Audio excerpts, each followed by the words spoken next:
Assalamualaikum warahmatullahi wabarakatuh. Pada pertemuan kali ini kita akan membahas mengenai akuisisi pelanggan. Nah, jika pada minggu sebelumnya kita telah membahas mengenai retensi pelanggan atau bagaimana sih cara kita dalam mempertahankan pelanggan, maka pada pertemuan kali ini kita akan membahas mengenai akuisisi pelanggan.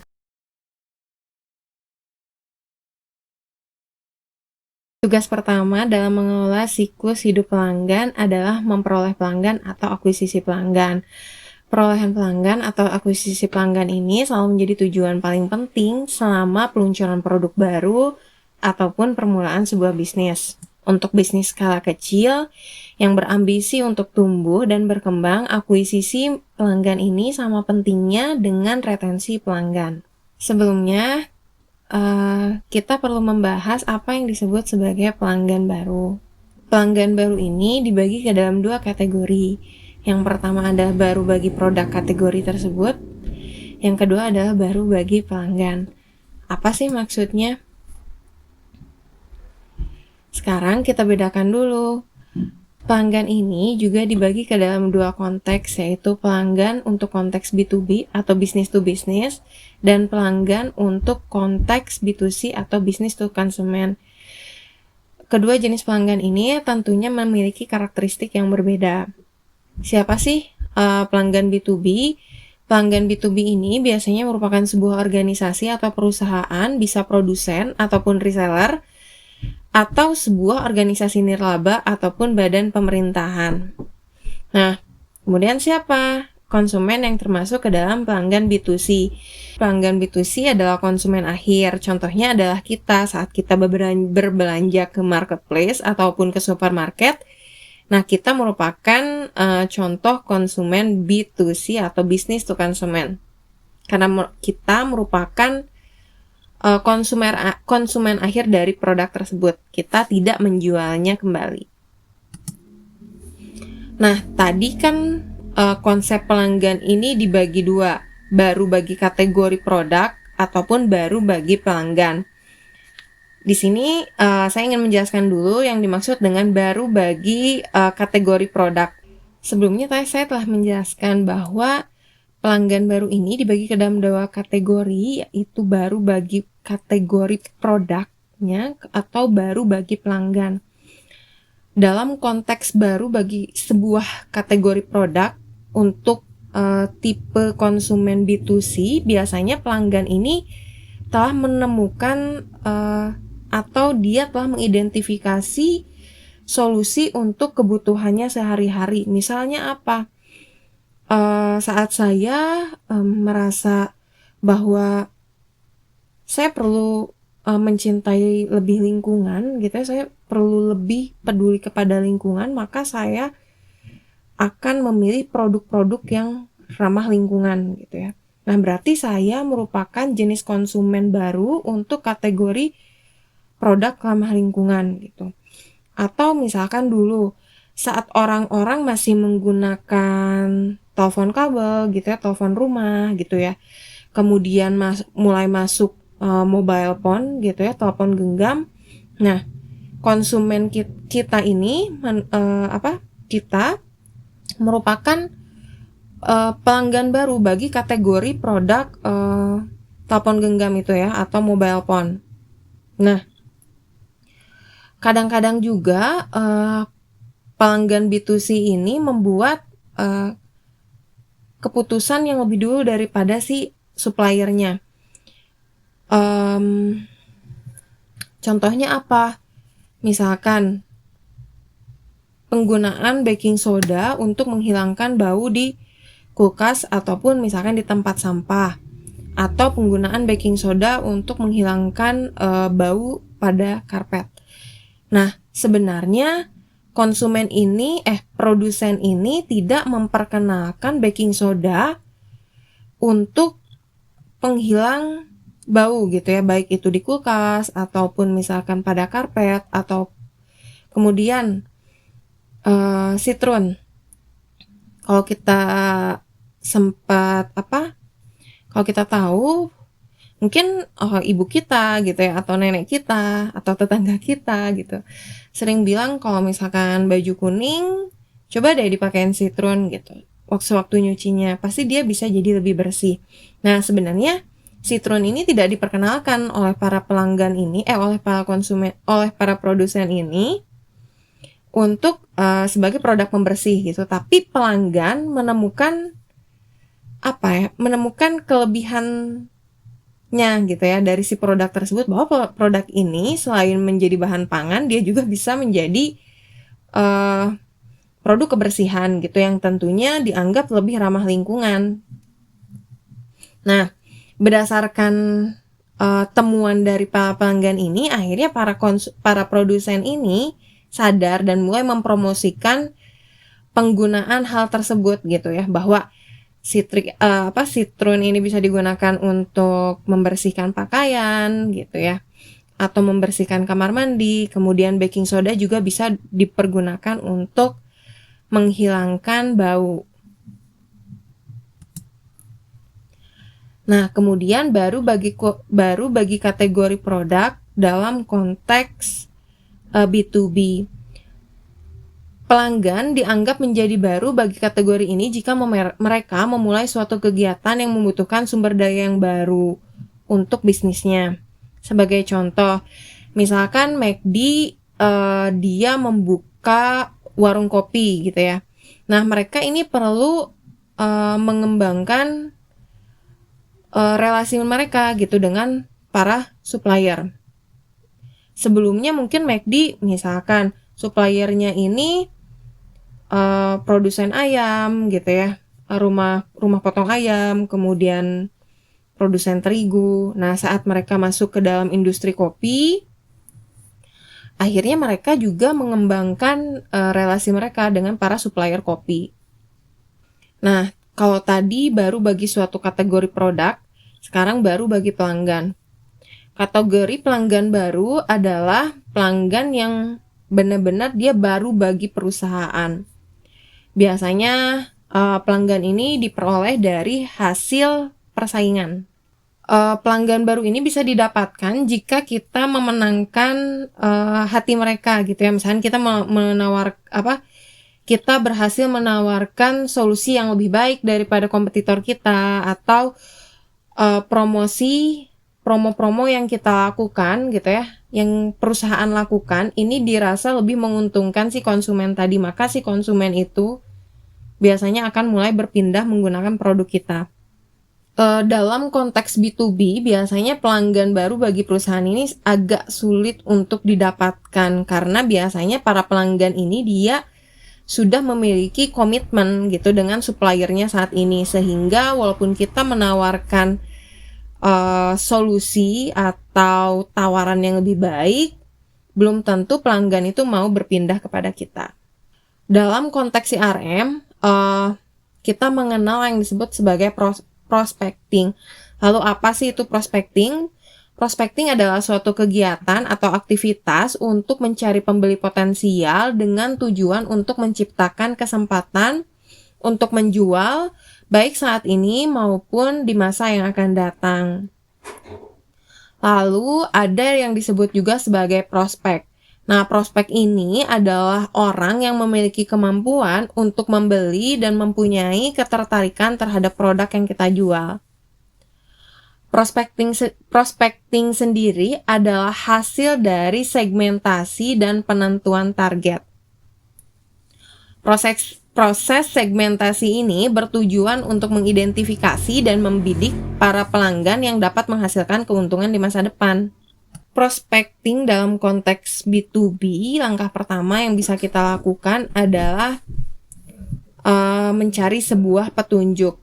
Jadi kita akan mencari nih, kira-kira perusahaan mana sih yang layak untuk didekati, untuk selanjutnya kita cek kualifikasinya. Nah, kualifikasinya ini meliputi apakah mereka membutuhkan produk kita, kemudian apakah mereka memiliki kemampuan untuk membeli produk kita, atau sebenarnya mereka tuh boleh nggak sih, atau mereka tuh boleh nggak beli produk kita. Jadi mungkin ada beberapa jenis konsumen yang ada beberapa jenis produk yang nggak semua perusahaan ini boleh beli, misal formalin gitu ya. Nah, formalin ini tentunya tidak dijual bebas. Maka misalkan saat kita sebagai produsen formalin, kita harus melihat apakah konsumen kita ini sebenarnya berwenang nggak untuk membeli produk kita gitu, atau ya dia tuh nggak ada kepentingan gitu untuk membeli formalin. Ya maka kita nggak boleh jual produk itu kepada mereka. Nah, sistem CRM ini dapat memungkinkan kita untuk menemukan si petunjuk-petunjuk tadi gitu ya. Contohnya, pada bank ini dia memiliki sebuah algoritma atau aturan untuk menentukan kelayakan sebuah kredit dari pemohon pinjaman. Jadi model tersebut memanfaatkan data pendapatan, kemudian masa kerja, status perkawinan untuk menentukan resiko. Jadi apakah pemohon pinjaman ini boleh nggak ya gitu, atau bisa nggak dia dapat pinjaman dari kita gitu. Tentunya jika dia memenuhi kriteria yang telah bank tentukan, ya dia bisa mendapatkan pinjaman. Selanjutnya adalah prospecting untuk konsumen B2C. Nah, prospecting ini biasanya dilakukan dengan cara pengiklanan, kemudian promosi penjualan, dan merchandising. Nah, di sini biasanya iklan gitu ya, atau periklanan ini dapat mempengaruhi orang-orang untuk membeli produk berdasarkan dari apa yang mereka lihat dan apa yang mereka rasakan tentang produk yang diiklankan. Misal kita melihat sebuah produk minuman gitu ya, di dalam iklan tersebut terlihat bahwa minuman tersebut dapat menghilangkan rasa haus gitu. Nah, kita jadi saat kita misalkan sedang kepanasan dan kita melihat iklan tersebut, iklan itu tentu akan mempengaruhi kita gitu untuk membeli produk tersebut karena dirasa kayaknya enak deh minum itu gitu, lagi cuaca panas kayak gini. Nah, promosi penjualan juga bisa nih digunakan. Contohnya apa? Biasanya promosi penjualan yang dilakukan adalah pemberian sampling gitu ya, pemberian sampel dari suatu produk. Misalkan balik lagi nih, karena saya perempuan, misalkan saya beli produk dari Innisfree, saya biasanya mendapatkan sampel produk dari Innisfree, misalkan entah itu untuk untuk krim wajah gitu, ataupun untuk hand cream, atau misalkan untuk produk pembersih wajah gitu ya.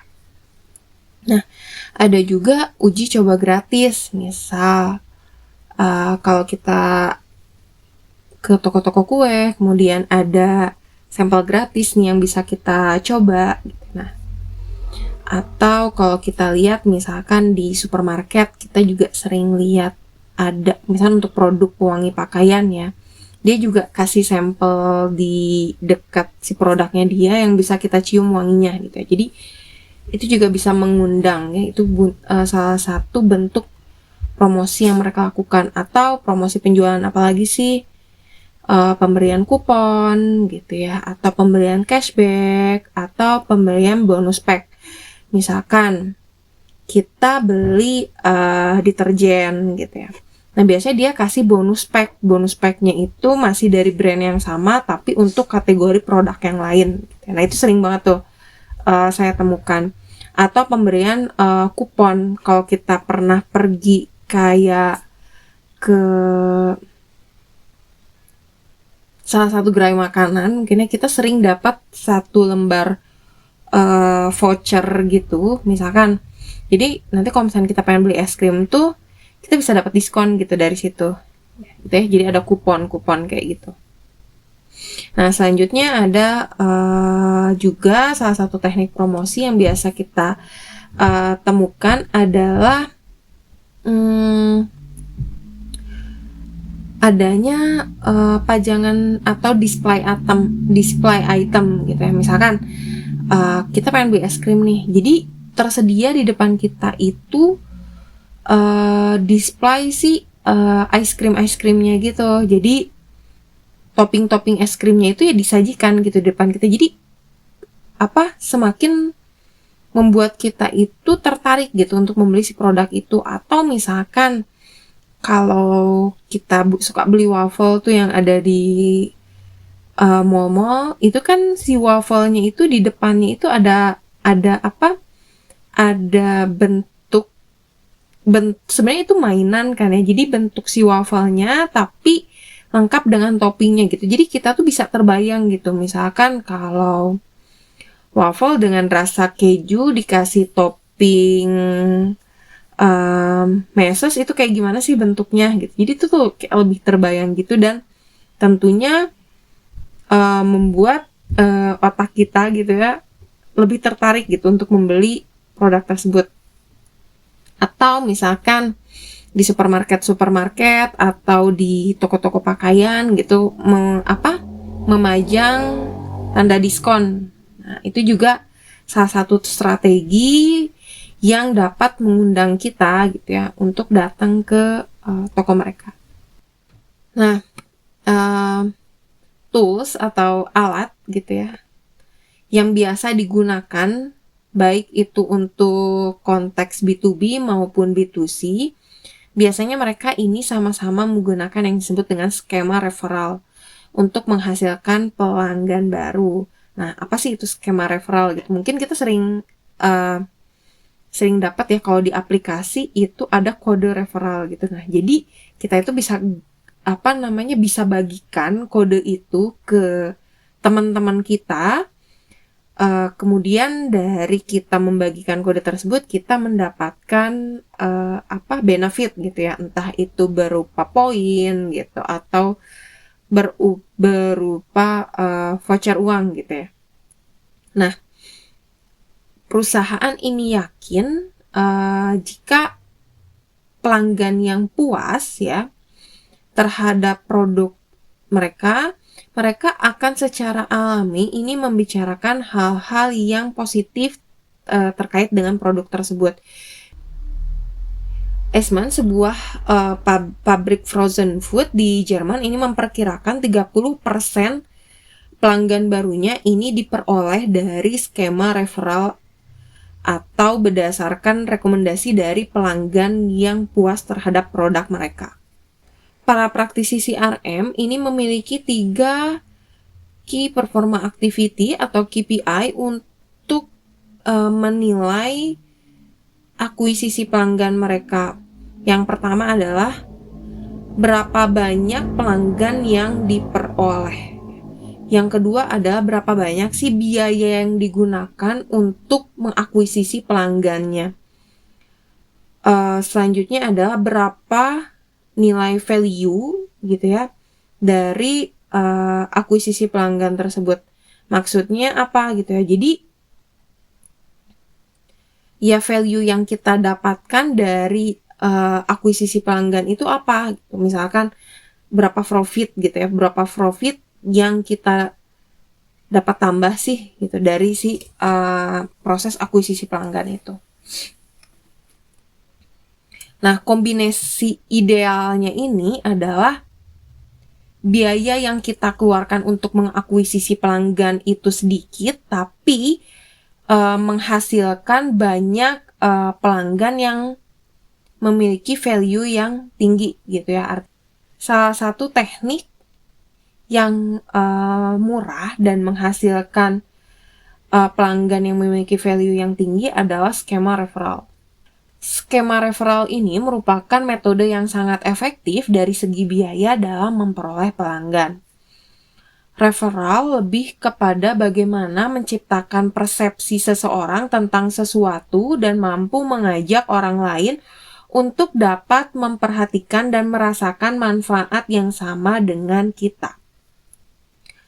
Skema ini sangat murah untuk dijalankan, tetapi hanya menghasilkan sedikit pelanggan baru, ya.